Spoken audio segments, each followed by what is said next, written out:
ওরে বাবা রে, ও সূর্য মামা,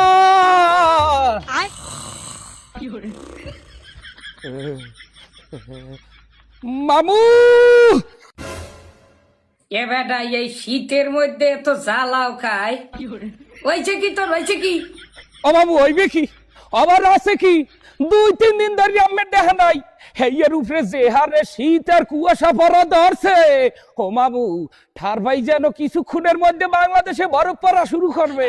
ও বাবু, আপনি কোথায়? কুয়াশার মধ্যে দিয়ে একটু বাইরে গিয়ে কথা কন, আপনারা দেখি একটু শরীরটায় আরাম দি।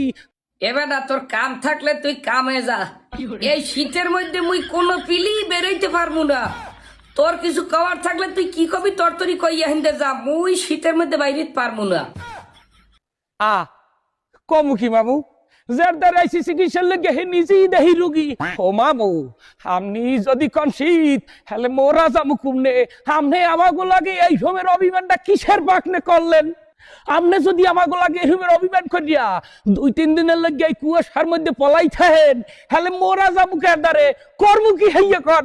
তোরা একসের বিয়ে কর। হ্যাঁ কি? বিয়ে কর, বিয়ে কর, একসের বিয়ে কর। বিয়ে ছাড়াই শীতের কোনো সমাধান নাই। ওই বিয়েটা করবি তো বিপদে পড়ছি। বিয়ে করার কালে তো আস্তে আস্তে করছি, এখন গোসল করতে গেলে বোঝন যায় এই গোসলটা করবো কেমনে? কে একসের ম্যাজিক গোসল কর, ম্যাজিক গোসল। বাবু আপনি ইয়ের কি করেন? বিয়ে একটা করছি ঘুমায় ডাইন পাশে, এই বাম পাশ আর এই সামনের পাশ আর পিছনের পাশ, এই 3 পাশ থাকে খালি। এই 3 পাশ দিয়ে যে শীত ঢোকে আর ঠান্ডা ঢোকে, হেই মাথা মুখি দেয়া। কে বাকি 3 পেশের লেগে তুই আরো 3টে বিয়ে করিলা। 4 বিয়ে পর্যন্ত তো বড় ফরজই আছে। বাবু যা কইছেন ভালো কইছেন, কিন্তু আস্তে কন বাবা। হইয়া যদি আমার বউ হলে, আপনারে তো হাতের দ্বারে পাইবে না, কেলাইবে আনে মোরে শীত কেললে বেতা মামু। বেটা বেতার ডর মগো আছে। একদিকে হইলে শীত, আর একদিকে কালগো বাদে পরশু তোমাকে 31st নাইট। এই শীত আর 31st নাইটের আতশবাজি আর বোম আর শব্দ দূষণ, পরিবেশ দূষণ থেকে নিজেকে সেফ রাখতে আইত্য গোপনে আসি। কি কন মামু, এই শীতকালে বাঙালি বাসি আমের বর্ষায়, আপনি যদি কনে ইয়া তাহলে বাঙালি বাঁচবে কেমনে? এই রকমের 2-3 দিন ধরে যদি ডুকি পালান দেন, কুয়াশার সাথে কিছু চিনায় না সকাল টু সন্ধ্যা, এলে এই শীতে বাঙালি বাঁচবে কেমনে? আর চাইয়া কুয়াশা না দিয়ে বড় ভাবাইয়া মারি আমার একশোটে। আচ্ছা এ ডৌগেলারের ফো, এ তোর ঘরে শীতের পোশাক কয়টা?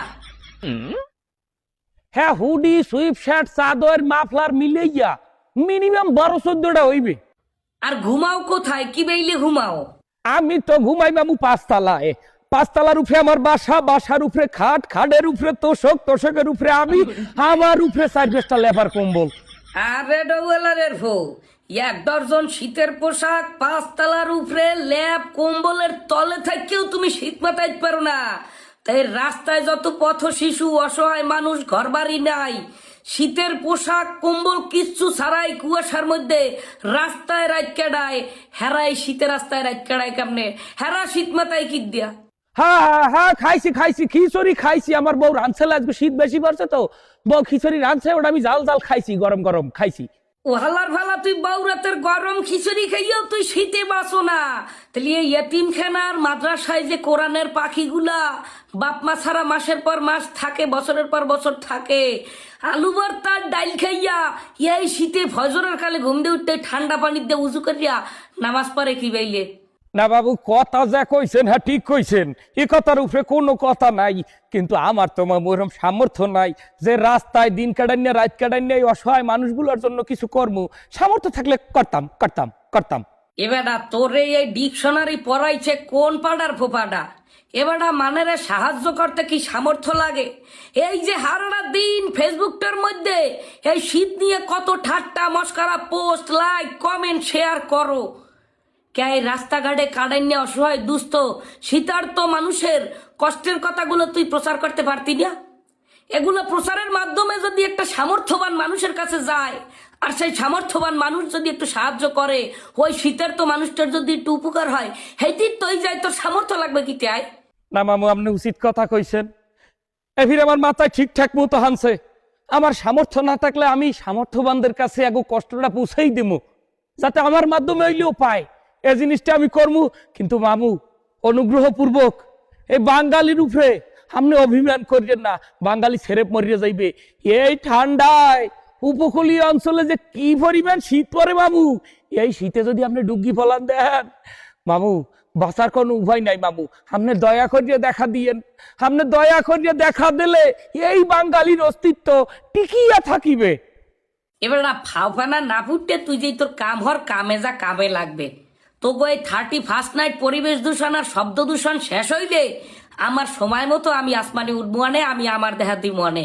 তুই এখন যা, দৌড়ের উপরে রাস্তা মাপ।